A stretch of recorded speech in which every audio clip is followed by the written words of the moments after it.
Top. Hi guys, welcome back to my channel. So I'm here to tell you all what I got in the Audible sale. I went a little insane, as per usual. I got a lot of stuff. There's also a couple of books that I added to Goodreads this week, so yeah. I'll just start with, kind of in the order that I got them. So this first one is a Goodreads book. It's Blindsided by Priscilla Cummings. I heard about this one from Chloe from Always Booked. In many ways, Natalie O'Reilly is a typical 14-year-old girl, but a routine visit to the eye doctor produces devastating news. Natalie will lose her sight within a few short months. So it's basically, apparently she doesn't have any irises, and so she's going to lose her vision. I am cautiously optimistic about this book. I tend to hate books about blind people because they're generally really inaccurate, and they're also just, especially when they're adjusting to it, I just can't relate to it, to adjusting to blindness, because I was born that way. So I feel kind of like, okay, I get it. Can we get past the depressed part and get on to the interesting things? Which sounds completely heartless, I realize that, but you know. Anyway, now let's get on to the Audible books. So I got a lot of books in series. I got a bunch of Babysitter's Club books because they were like $1, so I got like 20 of them. I've been slowly collecting them. There's like 100 something, so I think I'm up to book like 80 something. I get at least 20 per sale because they're so cheap. Then, so I got those. Then I got all the books in the Amish Candy Shop Mystery Series and the Amish Matchmaker series by Amanda Flowers, because I wasn't originally going to do this, but I had pre-ordered Gingerbread Danger, which was the newest Amish Candy Shop mystery, when I couldn't wait for the library to get it. I pre-ordered it, and then I realized, why did I do that? Now I need to own all the series, because there's just something weirdly wrong with me where I cannot own just one book in a series. I have to own them all once I buy one book in a series. So most of them were cheap, except for the ones on Audible. The ones that were available through Audible Plus, they charge more in the sale. So there was like a couple of those that were like $7, but the majority were like $2. So I guess it wasn't too terrible. Anyway, it'll be fun to reread those. I enjoyed them. You know, maybe I'll do a reread for funsies during winter time. They're cozy. What else? Oh yeah, then I got The Mermaid's Tale. I already talked about this one in what I added to Goodreads video, so I'm not going to reread the synopsis. I heard about this one through Tales and Treats with Tay, I think. Anyway, it was $2, so I got it. I don't know if I like the series, so I didn't continue. I don't have the same problem with series if I buy book 1 and I don't like the series. I have a problem with series if I buy book 8. Then I have to own everything. Anyway, I know I have issues. Then I pre-ordered The Codebreaker's Daughter by Amanda Lynn Green. It's coming out soon. Book Lover Amanda's reading it, so... or was going to read it. I can't remember if she read it or... Anyway. But I liked Amanda Lynn Green. Now we're going to go to some single books that I can read descriptions for. I discovered a new author when I was going through Goodreads, trying to get ideas for what to buy. Emma Robinson was reading this Lisa Timoni, her latest read. So she read her latest one, and then I kind of went digging. She's kind of a similar author to Emma Robinson, actually. So yeah, I got all the books that looked interesting. So we have Her Daughter's Secret first. Will her daughter's secret tear her family apart? When troubled teenager Emmy disappears, she leaves her widowed mother, Bea, I'm not sure, completely devastated. Bea pours her love into her 6-year-old niece, Phoebe, when even taking her in when her single father, Ewan, takes a job abroad. Then Emmy returns in desperate need of her mother's help and love. But Ewan is clear. He will never let Bea see Phoebe again if she welcomes her daughter back. As Bea grapples with this impossible choice between two girls who sorely need her, a long-buried secret comes out that changes everything. Bia must fight harder for her family than she ever thought she could. So why does this guy not want the daughter being around her daughter? That is a question, and I need to know the answer. Next, we have His Secret Wife by Lisa Timoni. What happens when his secret wife is the only one who can save your child?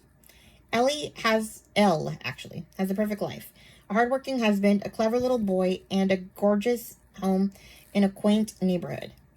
Jen also has the perfect life. A passionate relationship with a doting husband, a creative little girl, and an exciting career. When a strange coincidence throws them together, they become close friends. But then they uncover a shocking truth. They share the same husband. As they both grapple with this devastating revelation, Elle receives worrying news about her son's health. When things go from bad to worse and Elle has no one else to turn to, can Jen bring herself to help the woman who shattered her world? And can Elle trust her husband's other wife with her child's life? I'm assuming it's like a kidney or something she needs. Anyway, then the book that started this whole Lisa Timoni thing is The Daughter She Gave Away. This is the one that Emma Robinson was reading. Emma Robinson is an author, by the way, in case you don't know. This one's coming out on June 13th. A completely heartbreaking story about the impossible dilemmas two mothers find themselves facing. You've been keeping a secret from your daughter her whole life. When Meg gets a terrible diagnosis, her only thought is for her family. How will her husband Simon and their beautiful, sweet-hearted 14-year-old daughter Grace cope when she's gone? She also knows that she has to finally tell Grace the secret their family is built on. That, though Simon is Grace's father, she isn't Grace's birth mother, because Simon was married before and his first wife, Cassie, hadn't wanted to keep their baby. So Simon and she had stepped up. They'd given Grace the life she deserved, full of light and happiness. But in the family's darkest hour, Meg thinks Grace deserves a choice to meet the mother who gave her up, because she's the only mother she will have left. Could you risk destroying the family you've worked so hard to create if it meant your child might get the chance to have a mother again? Even though you can't know whether her birth mother will ever be able to offer her the love your beloved daughter deserves? I don't know if I agree with this decision. Sounds like the mother didn't want her. Why would she want you? Because you're dying. I mean, whatever. Anyway, then I found this series that I've been wanting to read and was not on audio for a while. I discovered Joe Bartlett, I think last year through Chloe. And it turns out she has this other series that's kind of similar to Called Midwife. It's the Cornish Midwife series. It's like 8 books. They're like romances, but they're about these different midwives in like a little village or Cornwall, I guess, England. But each book was like $2, and yeah, I did not. I don't even know how it happened, honestly, that I found these were available. I knew about the series, but they weren't available on audio back when I first found it, and I was so upset. I think they only had like 1 or 2, but now they have all of them. So the first one is called The Cornish Midwife by Joe Bartlett.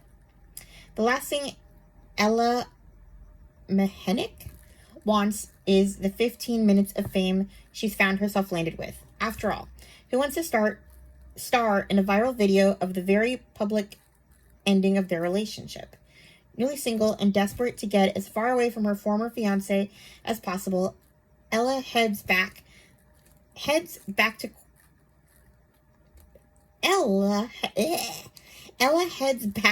the Cornish seaside town of Port Agnes, where she grew up. Working as a community midwife keeps her busy, and even if some of the locals seem to have an unhealthy fascination with the breakdown of her relationship, the other midwives soon make her feel like one of the team. And yeah, I'm going to stop there. It sounds fun. Okay, then I started looking through kind of the authors that I had on Audible and what other books they might have written that I could buy. And I found The Weight of Goodbye by Eliza Graham. I forgot which book I owned by Eliza Graham, but I know I own one because it's on my Audible list.